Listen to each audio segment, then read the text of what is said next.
মাছের কালার তো সাদা হয়েছে এখন আবার দেখি মাছের দেখছো তখন দেখলাম কালা এখন আবার সাদা আবার একটু হলুদ হলুদ বাপ এটা এক এক সময় কালার দেয় তো ভালো রুই হ্যাঁ আমরা পর্যন্ত তখন হলুদ আবার তোমাকে দিয়ে এলাম তখন কালার দেখে গেল না মাছ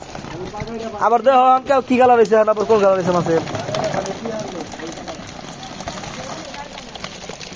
এবার এখান যাবেন এখান থেকে ওই টোনায় ঢুকছে টোনা দিবে হ্যাঁ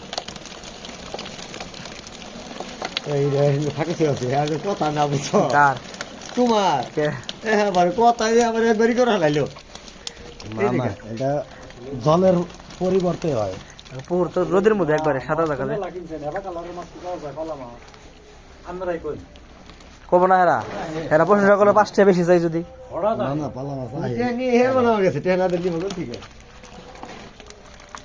ওখানে যাবো তোমার হয়ে যাবো 45 কেজি 700 বুঝছো তুমি এটার মধ্যে কতটি